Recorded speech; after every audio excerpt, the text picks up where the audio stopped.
Hello හැමෝටම තවත් YouTube video එකකට පිළිගන්නවා. මේක අර කලින් වීඩියෝ එකේ කන්ටිනියුේෂන් එකක්. මොකද කලින් වීඩියෝ එක views 2000ක් විතර ඇවිල්ලා තිබ්බා. views 2000ක් කියන මාළු ගාණක් නෙමෙයි. හැබැයි මේ context එකේ ගත්තොත් ළමයි ඒක හුඟක් වෙලා reach වෙලා තිබ්බේ A level කරලා UGC එකට apply කරන ළමයින්ට. ඒතකොට ඒ context එකේ ගත්තොත් සෑහෙන ප්‍රමාණයක්. ඒතකොට මම හිතනවා ඒක ඔය කට්ටියට සෑහෙන වාසියක් වෙයි කියලා. ඒකේ හුඟක්ම ආපු කමෙන්ට්ස් වලට තමයි මේ වීඩියෝ එක හැදුවේ රිප්ලයි වීඩියෝ එකක් විදියට. ඒක කමෙන්ට් එකක් තමයි කොහොමද කම්බිනේෂන්ස් තෝරන්නේ ඔය අර ඉසෙට් ස්කෝර් වලට කොහොමද කම්බිනේෂන්ස් දෙන්නේ කියලා. ඒක ගැන මම පොඩි අයිඩියා එකක් දෙන්න මේ වීඩියෝ එකෙන් බලාපොරොත්තු වෙනවා. මොකද කලින් වීඩියෝ එකේ මොනවද තියෙන කම්බිනේෂන්ස් වෙයි කොහොමද කම්බිනේෂන්ස් වලට ළමයි ගන්න කියන එක වැඩිම කවර් වෙන්නේ නැති එක උන නිසා ඊට අමතරව මට කියන්න ඕනේ SOR ගැන. හැමෝම අහලා තිබ්බේ SOR ගැන දිග වීඩියෝ එකක් කරන්න කියලා. එතකොට ඒක ගැන තව පොඩ්ඩකින් ඩීටේල් කියන්න තමයි මේ වීඩියෝ එකේ මම ප්ලෑන් කරන්නේ. එතකොට අපි බලමු ඉස්සෙල්ලාම කම්බිනේෂන්ස් කොහොමද තෝරන්නේ කියලා. එතකොට මම ගාව දැන් තියෙනවා අපේ IMS ඒ කියන්නේ ඉන්ෆර්මේෂන් මැනේජ්මන්ට් සිස්ටම් එකේ කම්බිනේෂන්ස් උයි කම්බිනේෂන්ස් මොන කම්බිනේෂන්ස්ද තියෙන්නේ කම්බිනේෂන් නම්බර්ස් මොනවද කියලා උයි ඒ කරන කම්බිනේෂන් එක අනුව මොන ඩිග්‍රීස්ද කරන්න පුළුවන් කියලා ඒ මේ IMS එකේ තියෙනවා. ඒතකොට මම ඒක ස්ක්‍රීන්ෂොට් එකක් විදියට දැන් දාන්න. ඊට පස්සේ ඔය කට්ටියත් ඒක ස්ක්‍රීන්ෂොට් කරන් බලා ගන්න. මේ මොනවද තියෙන ඩිග්‍රී කම්බිනේෂන්ස් උයි මොනවද ඒවට එන ස්පෙෂල් ඩිග්‍රීස් උයි. ඒ කලින් වීඩියෝ එකේ කවර් වුණා ඔපචුනිටිස් උයි ඒවා මට පුළුවන් විදියට මේකේ දැන් අපි සිලෙක්ෂන් කොහොමද කම්බිනේෂන් ළමෙක් ෆිසිකල් සයන්ස් හරි බයොලොජිකල් සයන්ස් හරි ආවොත් කොහොමද කම්බිනේෂන්ස් සිලෙක්ට් කරන්නේ කොහොමද කම්බිනේෂන්ස් ඇලොකේට් වෙන්නේ කියන එක තමයි දැන් ටාගට් කරන්නේ. ඒතකොට ඉස්සෙල්ලාම ඔය කට්ටියට ෆෝම් එකක් දෙනවා කම්බිනේෂන්ස් පහක්. කම්බිනේෂන්ස් පහක් පිළිවෙලට අර දැන් ඔය කට්ටිය කැම්පස් ලිස්ට් එක දාන්නේ ප්‍රෙෆරන්ස් ලිස්ට් එක. උඩින්ම දාන්නේ කැමැතිම එක යටින්ම දාන්නේ යන්න අකමැතිම එක වගේ එක. ඒතකොට ආ උඩින් ඉඳන් පල්ලෙහාට කැමැති කම්බිනේෂන්ස් පහක් දාන්න ඕනේ. තමන් කැමැතිම එක උඩ තමන් යන්න අකමැතිකම නෙමෙයි අකමැතිම එක නෙමෙයි. තමන් යන්න අකමැති ටිකක් යන්න කැමැති අඩු ඒවා පල්ලෙහෙන් දාගෙන යනවා එකින් එක ප්‍රෙෆරන්ස් ලිස්ට් එක උඩ ඉඳන් ආසම එක උඩ ආසම නැති එක පල්ලෙහා. එතකොට දැන් අපි හිතමු එක කම්බිනේෂන් එකක් ගත්තොත් maths chemistry physics maths chemistry physics එක ළමයි 100ක් ඉල්ලනවා හැබැයි 30යි ගන්නෙ. එතකොට ඒ ඉල්ලන 100න් වැඩිම ඉසෙට් ස්කෝර් තියෙන 30 තමයි ඒකට ගන්නෙ. එතකොට ඊළඟ 70 දෙනාට මොකද වෙන්නේ? ඊළඟ 70 දෙනාගේ බලනවා ඒකට කැමැතිම ප්‍රෙෆරන්ස් එක නෙමෙයි ඊළඟ ප්‍රෙෆරන්ස් එක මොකක්ද කියලා. ඊළඟ ප්‍රෙෆරන්ස් එකට ඊට පස්සේ ඊළඟ 70 දෙනාව ඇලොකේට් කරන් යනවා. ඊට පස්සේ ඒ 70 දෙනාගෙන් හිතමුකෝ ඒ කට්ටියගේ දෙවෙනි එකත් පිරීලා කියලා. ඉසෙට් ස්කෝර් වලින් බැලුවම දෙවෙනි එකත් පිරීලා. එතකොට ඒ කට්ටියට තර්ඩ් එක හම්බ වෙනවා. ඒ වගේ තමයි මේක වෙන්නේ. මේක ඇලොකේට් කරන්නේ. එතකොට දැන් ওই කට්ටිය කොළඹින් වගේ ආවොත් ඉසෙට් ස්කෝර් වැඩි අනිවාර්යයෙන් නුවරඑළිය හරි කොහෙන් හරි වෙන හරි බදුල්ල හරි කොහෙන් හරි ආවොත් ටිකක් අඩුයි. ඒ කියන්නේ කැම්පස් එකට එන්න තියෙන ඉසෙට් ස්කෝර් එක අඩුයි. ඒකට ඉතින් කොළඹින් ආපු එක්කෙනාගේ ඉසෙට් ස්කෝර් එක වැඩි නම් එයාට තමයි ප්‍රයොරිටි එක දෙන්නේ ඒ කම්බිනේෂන් එක කරන්න. හැබැයි දැන් ඔය කට්ටිය තේරෙනවා සෑහෙන කම්බිනේෂන්ස් තියෙනවා සෑහෙන ඩිග්‍රී ප්‍රෝග්‍රෑම්ස් තියෙනවා.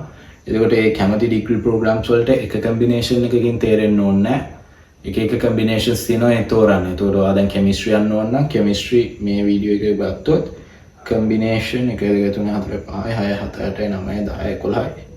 කම්බිනේෂන් 11කින් ඔයාලට කෙමිස්ට්‍රි ස්පෙෂල් ඩිග්‍රී එකට සිලෙක්ට් වෙන්න පුළුවන්. ඒතකොට ඔයා බලන්න ඕනේ. ඒතකොට පළවෙනි කෙමිස්ට්‍රි ඒ කියන්නේ පළවෙනි කම්බිනේෂන් එක හරි ගියේ නැත්තත් අවුලක් නැහැ. දෙවෙනි කම්බිනේෂන් එකෙමුත් කෙමිස්ට්‍රි පුළුවන්. 11ක් පුළුවන් නම් 5ක් පුරවන්න වැඩි නැහැ.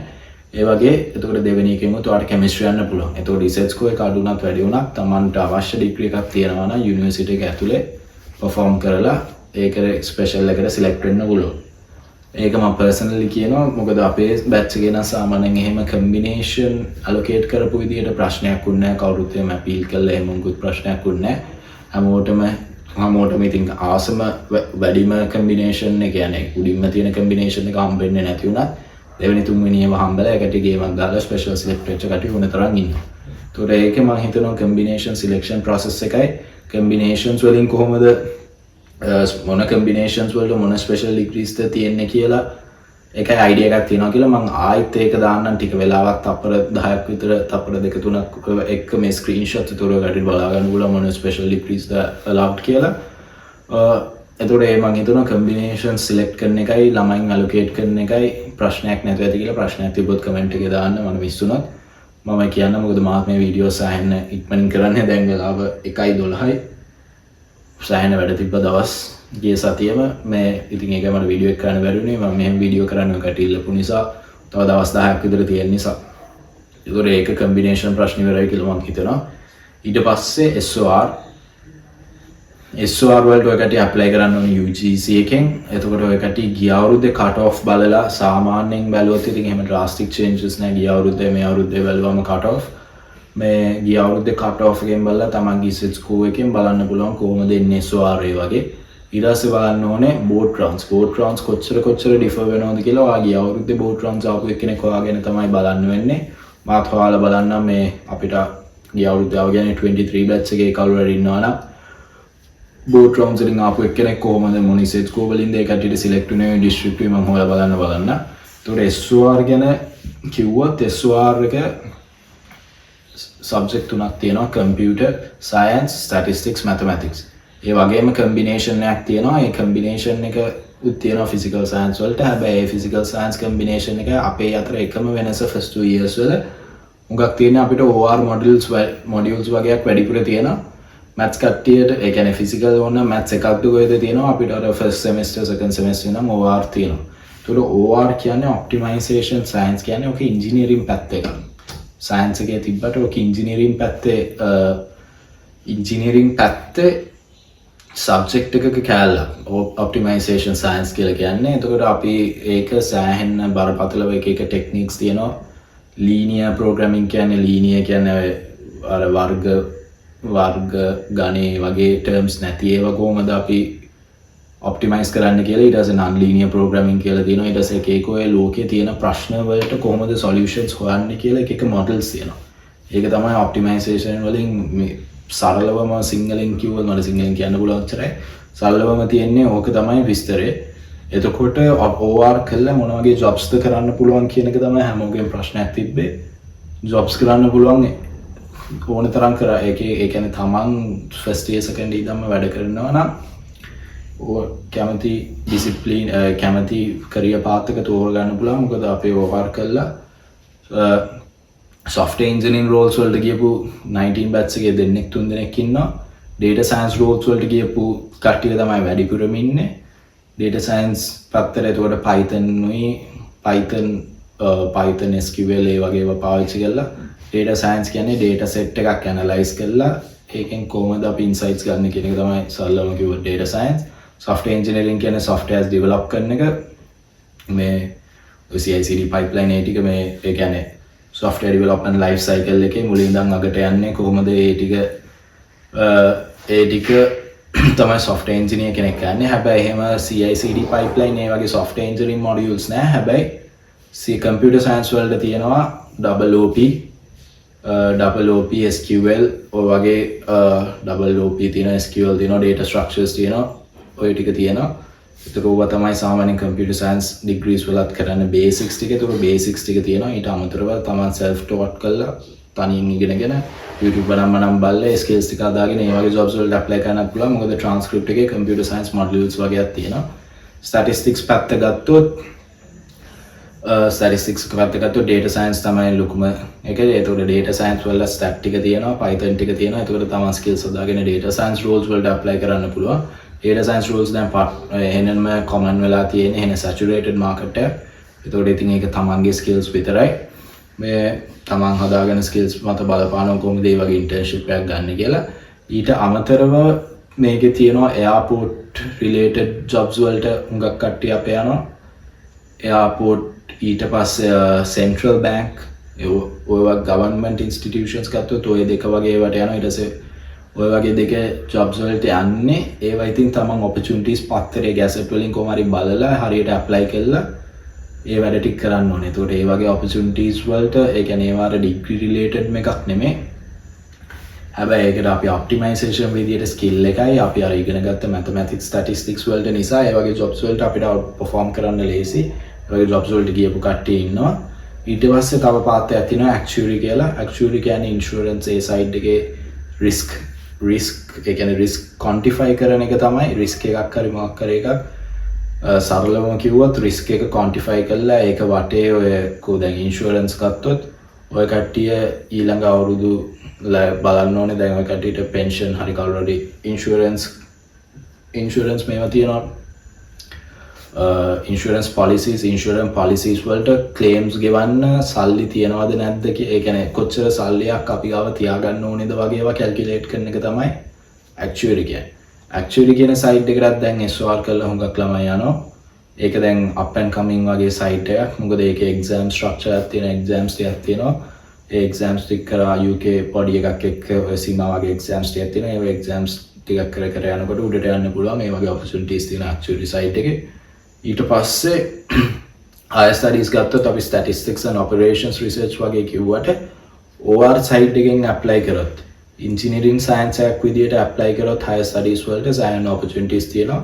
දැන්ට SOR වලින් ගියපු හුඟක් කට්ටියගේ engineering department වල masters උයි PhDs වලට තමයි ගියේ. ඒතකොට ඒ පැත්තෙන් apply කරොත් ලංකාවෙන් offer කරන එකම එක ඒ කියන්නේ ඉතල strong background optimization science එකක් විදියට ඔච්චර දෙන එකම degree එක. ඒතකොට ඒ පැත්තෙන් ඒ field එක තියෙනවා. ඒතකොට දැන් මම fields කීපයක් කිව්වා. සෑහෙන opportunities තියෙනවා. මම එතකොට ඊට පස්සේ කියන්න දැන් OR කියන එක ලංකාවේ අඩුයි නිසා අපි දැන් මම හොඳමනේ කිව්වේ නරක වගේ කිව්වොත් SOR කළා ඔය කට්ටියට ඉල්ලන්න පුළුවන් හරි රස්සාවක් නෑ. දැන් civil engineering කළොත් civil engineering intern එක sure shot. medicine කරොත් medicine. mechanical engineer නම් mechanical engineering. SOR කළා එහෙම හරි job title එකක් නෑ. ඔය කට්ටිය ඉල්ලන්න පුළුවන් හරි ගන්න පුළුවන් හරි. ඒකට ඔය කට්ටියට අර ඒ generality එක තියෙනවා පොඩ්ඩක් degree එකේ. උයි ඔය opportunities සෑහෙන ඒ කියන්නේ පිටිපස්සෙන් ගිහිල්ලා ඔය කට්ටිය හොයාගන්න ඕනේ. ඔය සමහර වෙලාවට හිතනවා මේ වෙයි කෙනගෙන ඇත්තටම වැඩක් තියෙනවද? දැන් අර data science පැත්තේ ඒතකොට දැන් මොකටද දන්නවද data science කියලා specialization එකක් තියෙනවා. ඒතකොට ඒ වල අර data science පැත්ත පොඩ්ඩක් third year එකේ fourth year එකේ push කරනවා. අපේ වැඩියෙන් push කරන්නේ SOR එක. ඒතකොට අපේ ළමයින් අපේ SOR කරන ළමයින්ට හිතනවා data science modules නැතුව ඇයි මේ SOR ඒවා ඒ කියන්නේ OR ඒවා වැඩිපුර තියෙන්නේ වගේ ඒවා හිතනකොට එතකොට හිතලා බලන්න ඕනේ මේ හිතලා බලනවා ඇයි මේවා අපි ඉගෙන ගන්නේ. හැබැයි මට දැන් fourth year එකේ අග වගේ වෙනකොට තේරෙන්නේ OR site එක target කරොත් saturated නැති නිසා සෑහෙන පාත් එකක් තියෙනවා කියලා.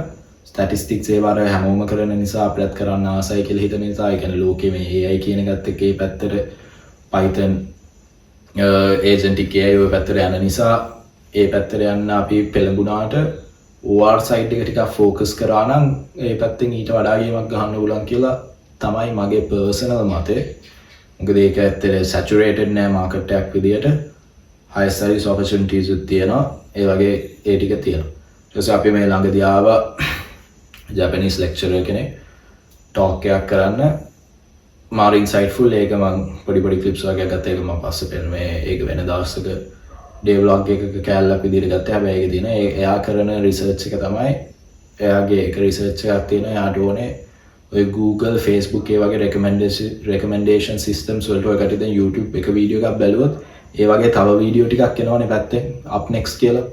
ඒකට ඒ වගේ up next එන වීඩියෝස් ටික recommend වෙන එකේ speed එක තවත් වැඩි කරන්න model එකක් හදන එක තමයි යාගේ research එක. එතකොට ඒ කියන්නේ ඒක අර mathematics වල තියෙන Dijkstra's algorithm කියලා ඒවලි technical side එකක් තියෙනවා. ඒක තව optimize කරලා time complexity එක අඩු කරන එක තමයි එයාගේ මේ research එක. ඒ වගේ එතකොට ඒ side එකෙන් එතකොට එයා කිව්වේ එතකොට එයාගේ දැන් දැනටමත් PhD student කෙනෙක් ඉන්නවා SOR වලින්. එයා තමයි ඔය ඒ කියන්නේ professor set කරලා ඔය talk එක organize කරේ. එතකොට අර OR side එකෙන් higher studies opportunities ටිකක් තියෙනවා කියලා කියන්නේ stat වලින් higher studies වලට යනවට වඩා OR වලින් higher studies යන එක lazy කියලා මට තේරුණා. මොකද opportunities වැඩි. ඒ කියන්නේ saturated with නෑ ලංකාවේ තියෙන එකම degree එක ඒ වගේ. ඒතකොට ඔයව තමයි හොඳ ටික. නරක විදියට ගත්තොත් මට තියෙන නරක ටික තමයි OR පැත්තෙන් බරට ගියාට අර computer science stat පැත්තෙන් චුට්ට දෙන්නේ. ඒතකොට ඒවා හුඟක් self taught වෙන්න ඕනේ, self learn කරන්න ඕනේ. හරි job title එකක් නෑ තමන්ගේ degree එකට. ඒතකොට තමන්ගේ අතේ තමයි මොන job titles වලටද apply කරන්න කියන එක තියෙන්නේ. ඉතින් සමහර වෙලාවට හිතෙනවා මයි මේවා අපි ඉගෙන ගන්න කියලා. හැබැයි fourth year වගේ එනකොට පොඩි idea එකක් එනවා මයි මේවා ඉගෙන ගන්නේ. ඔය මොන වගේ ගේමක්ද ගහන්න පුළුවන් කියලා idea එකක් දැන් ඇවිල්ලා තියෙනවා. එතකොට SOR කිව්වම ඕක තමයි විස්තරේ. අමාරුයි. දැන් ජොබ් මාකට් එකේ මම කලින් වීඩියෝ එකෙත් කිව්වා ඕන ජොබ් මාකට් එකක දැන් නම් ෂුවර් ජොබ්ස් තියෙන්නේ MBBS විතරයි. කවුරු හරි අහලා තිබ්බා මෙඩිසින් යන්නද සයන්ස් යන්න එපා සයන්ස් යන්නද කියලා. මෙඩිසින් කියන්නේ ලේසි පහසු දෙයක් නෙමෙයි. උඟක් කට්ටිය අතාරින කට්ටියක් ඉන්නවා මැදි. මේ ඒක ඒ කියන්නේ මෙඩ්ඩෝ නම් හැමතිස්සම මම දකින්නේ පාඩම් කරන විදියට ෆැකල්ටි වල මෙඩිසින් ෆැකල්ටි එකට ගියොත් හැමතිස්සම ස්ටඩි රූම් පිරීලා ඒ වගේ එකක් මාරු රෙස්පෙක්ට් එකක් තියෙන්න ඕනේ මෙඩිසින් කරලා MBBS හරි MD හරි ගන්න කට්ටියට. ඒ වගේ කැමති නම් මෙඩිසින් කරන්න. මෙඩිසින් නොකර සයන්ස් එන්න එපා. ඒක නම් මට හිතෙන්නේ නැහැ තේරුමක් කියලා. තේරුමක් තියෙන වැඩක් කියලා. හැබැයි ඉන්ජිනියරින් ඕන නම් ස්කිප් කරලා සයන්ස් આવුත් නම් මම හිතන්නේ සේම් ලෙවල්ස් තියෙන ඉන්ජිනියර්ස්ලා අපේ බෝට්ටුවේම තමයි ගේමක් ගහලා ජොබ් ටික හොයාගන්න ඕනේ. හැබැයි ඉන්ජිනියර්ස්ලාට ඒ රස්සාව ෂුවර්. ඒ කියන්නේ රස්සාව ෂුවර් කියන ටයිටල්ස් තියෙනවා. Civil engineer, civil engineer, mechanical නම් මෙකැනිකල්, ඉලෙක්ට්‍රිකල් නම් ඉලෙක්ට්‍රිකල්. ඒ ටයිටල්ස් ටික තියෙනවා. අපිට ඒ ටයිටල්ස් නෑ. අපි ඒ ටයිටල්ස් හදාගන්න ඕනේ අවුරුදු 4 ඇතුළත. මුලදීම ඩිසයිඩ් කරලා සීනියර්ස්ලා එක්ක කතා කරලා අවුට් වෙච්ච කට්ටිය එක්ක කතා කරලා ලෙක්චරර්ස්ලාත් එක්ක කතා කරලා ඒ ටයිටල්ස් මොනවද කියලා බලලා ඊට පස්සේ ගේමක් ගන්න තියෙනවා. ඕක තමයි SOR එකේ කතන්දරේ. අර ෆිසිකල් ඇවිල්ලා ස්පෙෂල් එකට සිලෙක්ට් වෙයිද නැද්ද කියලා නෑ. කෙලින්ම ඕනර්ස් තියෙන්නේ statistics and operations research. Multi disciplinary course එකක්. කැමති පැත්තකට යන්න පුළුවන්. ෆස්ට් two තියෙන්නේ ඔක්කොම බේසික් කොමන් ටික. අර ෆිසිකල් සයන්ස් කම්බිනේෂන් එකේ computer science statistics mathematics ඒ combination එකේම degrees උයි OR modules වගේ කොයි විතරයි තියෙන්නේ. ඊට පස්සේ third day එකේ ඉඳන් තමයි ඒවත් එක්ක අපි differentiate වෙන්නේ. ඕක තමයි කතන්දරේ. ඔච්චරයි මට වීඩියෝ එකේ කියන්න තියෙන්නේ. මේක එක ටේක් එකෙන් ගත්තේ කට්ස් මුකුත් නැහැ. වැඩි එඩිට් එකකුත් නැති වෙයි. එතකොට ඔය කට්ටියට ඕන ප්‍රශ්නයක් කමෙන්ට් එකක් දාන්න. මම උත්තර දෙන්නම් මේ 18ට කලින්. කන්සිඩර් කරන්න SOR වලට එන්න. මම නම් ඒක මේමයි. තව එකක් තියෙනවා සමහර කට්ටිය කමෙන්ට්ස් තිබ්බා. කියන්න කතා කරන්න නම් පුළුවන් මොන තරම්. මට රස්සා නැහැ අරකයි මේකයි. රස්සා මේවා කළා රස්සා නැහැ අරකයි මේකයි කියලා. ඒතකොට මම කරන ඩිග්‍රී එක විදියට මට තරහ යන්නේ නැහැ. ඒ කියන්නේ මම හිතනවා I should defend myself, defend the degree that I'm doing කියලා. ඒතකොට ඒක මගේ ඇඟෙන් එන එකක්. මට ඒක කට්ටිය හැමතිස්සම මගේ වචනේවත් වෙන කාගේවත් වචනේවත් බලන් අරන් කරන්න බෑ. අරන් තීරණ ගන්න එපා. තමන් හොඳට හොයලා බලලා තීරණය ගන්න.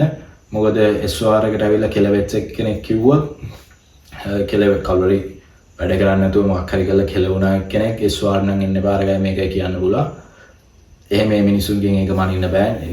ඒක තමන්ගෙන් මනින්න ඕනේ කොහොමද කරන්න කියලා. ඊට පස්සේ හොඳටම වැඩ කරලා හොඳටම වෙච්ච කෙනෙක් කියන්නත් පුළුවන් මේ මම රට ගියා අරගයි මේකයි ගේමක් කිව්වා ඒ ටික කියන්නත් පුළුවන්. ඒතර ඒ විදිහට වැඩ කරේ නැත්තම් වැඩ කරේ නැත්නම් you are setting yourself up for failure or regret. ඒකට මේ වීඩියෝ එකෙන් මම කියන්නේ කාටවත් SOR එන්න කියලා. මම කියන්නේ SOR ආවොත් ගේමක් ගන්න පුළුවන්. physical science bio ආවොත් ගේමක් ගන්න පුළුවන්. මොකද මම ගැහුවේ නැහැ. ගහන ගමන් මොකක් හරි ගහන්න වෙනවා. ඉතින් මොකක් හරි ගේමක් ගන්නවා. ගහපු කට්ටිය නම් ඉන්න ඕන තරම්. ඒතකොට ඒ වගේ තමයි. ඒතකොට මං කියන දේවත් වෙන කවුරුත් කියන දේවත් අහන්න එපා. කවුරුත් ඔය කට්ටියගේ බෙල්ල ඇවිල්ලා රස්සා දාන්න කට්ටිය රස්සාව හොයන් යන්න ඕනේ. හොයන්න ඕනේ රස්සාවක් දෙන විදිහට තමන්ව බිල්ඩ් අප් කරන්න ඕනේ. ඒ වගේ වීඩියෝස් මම ඕනනම් වෙන ගේන්න. මොකද මම හිතනවා මගේ ඉංග්‍රීසි ටිකක් හොඳයි කියලා. සාමාන්‍ය මිනිස්සෙක්ට ලංකා මිනිස්සෙක්ට වඩා ඉංග්‍රීසි හොඳයි කියලා හිතනවා. ඒතර මම ඒවා මේ මොකදින් මාපු ඒවා නෙමෙයි. මම TV series ඔය මම ඉංග්‍රීසි කැලේ පොෂ් විදිහට ඉංග්‍රීසි කතා කරන්න මොනවද පාවිච්චි කරන ටෙක්නික්ස් ටික මම කියන්න පුළුවන්. ඒ වගේ වීඩියෝස් උත් කියන්න පුළුවන්. ඒක එතකොට කවුරුත් ඔය කට්ටියට රස්සාවක් දෙන්න ඕනේ කියලා දෙයක් නැහැ. අපි හැමෝම හිතන්නේ ඩිග්‍රී එකක් කරපු පළියට රස්සාවක් දෙන්න ඕනේ කියලා. ඒ මානසිකත්වයෙන් නම් මේ දෙන්න ඕනේ. මොකද කවුරුත් ඔය කට්ටියට රස්සාවක් දෙන්න මේව වෙලා නැහැ. තමන් ඒ රස්සාව වලට capable worthy කියලා පෙන්වන්න ඕනේ. ඒක තමයි රස්සාව දෙන්නේ. ඊට පස්සේ ඒක ඇතුලේ හොඳට වැඩ කළා උඩට යන්න පුළුවන් නම් එහෙමයි. උඩට යන්න බැරි වගේ නම් අයින් වෙලා වෙන එකකට යන්න ඕන. ඔක තමයි මගේ මතය. ඒක තැන වැඩි ඉන්න ඕනේ නැහැ. තමන්ගේ වටිනාකමක් දෙන්න පුළුවන් විදිහට තමන් ඕන තැනක ගිහින් කතා කරන්න පුළුවන් කියලා මම එච්චර වටිනවා කියලා ඒ තරමට ස්කිල්ස් ටික හැදෙන්න ඕනේ. හැදුනට පස්සේ ප්‍රශ්නයක් නැහැ. ඕක තමයි මගේ මතය. ඉතින් වෙන කෙනෙක් දාපු කමෙන්ට් වලට බය වෙන්න නැත්නම් තමන් ඒ තීරණය ගත්තොත් ඒ තීරණයෙම ඉන්න. වෙන කෙනෙක්ට ආදර්ශයක් වෙන්න පුළුවන් විදිහට වැඩ කරන්න. ওই ටික තමයි මට කියන්න තියෙන්නේ. ගේමක් ගන්න හැමෝටම ජය වේවා. අපි හැමෝටම හරියයි. එක කාලවල වලට එක කට්ටියට හරියනවා. දැන් රස්සාවක් නැති කෙනෙක්ට තමාසු දුරකින් රස්සාවක් හම්බෙලා අපිට වඩා හොඳ තැනක ඉන්න පුළුවන්. අපි දැන් හොඳ තැනක ඉන්න අපිට මේ දවස්වල කියලා අපි තව මාස අවුරුදු දෙකකින් විතර අපිට වඩා හොඳ තැනක ඉන්න පුළුවන්. ඕම තමයි ජීවිතේ. A level මේ වුණා කියලා A level හොඳටම කරලා ඉන්ජිනියරින් ගිහිල්ලා කරගෙන ඩිග්‍රී එකක් නැතුව එළියට එන කට්ටිය ඉන්නවා. A level shape එකේ පාස් වෙලා සයන්ස් වගේ ඇවිල්ලා සුපිරි ගේමක් ගහලා ඔක්කොටම වඩා උඩින් යන කට්ටියක් ඉන්නවා. ඕක තමයි මට කියන්න ඕනේ. ඒතකොට ඕක තමයි විස්තරේ. මේ වීඩියෝ එක තව කියන්න දෙයක් නෑ. අපි බලමු මොකද වෙන්නේ කියලා. ස්ක්‍රීන්ෂොට් ටික දාලා තියෙන්නේ. එතකොට ඒක බලලා ගඩේට කම්බිනේෂන්ස් තෝරන්න පුළුවන්. SOR ගැනත් මට පුළුවන් විදිහට එක්ස්ප්ලেইন කරා මේ පොඩි ටයිම් ෆ්‍රේම් එක ඇතුළත. ඊට පස්සේ අපි බලමු. හැමෝටම ජය වේවා. good luck හැමෝටම. ගන්න තීරණයක් පසුතැවෙන්නත් එපා. ගන්න තීරණයක් කෙලින් ගන්න බය නැතුව. ඊට පස්සේ තීරණය අර වැරදි තීරණය කියලා හිතේ තින්න එපා. හිතලා වැඩක් නැහැ. පසුතැවිලා වැඩක් නැහැ. ඉතින් එතකොට ගන්න තීරණය හරියට කෙලින් ගන්න. කෙලින් අරන් ඒකට වැඩ කරන්න. එච්චරයි කියන්නේ. මේක රිලේටඩ් තව වීඩියෝස් නම් ගේන්න මට කිසි අයිඩියා එකක් නැහැ. හැබැයි ඒකට ඉල්ලලා තිබ්බොත් කොහොමද තමන්ගේ personal skills කොහොමද how to set yourself up for success ඒ වගේ වීඩියෝස් ගේන්න පුළුවන්. ඒත් මේක අර vlog channel එක නිසා අබ්බලම කටට උදව්වක් කරනවා නම් ඉතින් මම එහෙම hesitate වෙන්නේ නැහැ වීඩියෝස් දාන්න. අබ්බලම හැමෝටම ජය වේවා. good luck. ගන්න තීරණය කෙලින් ගන්න. මයි ඔය පිටිපස්ස බලන්න එපා. එච්චරයි මට කියන්නේ. ජය වේවා.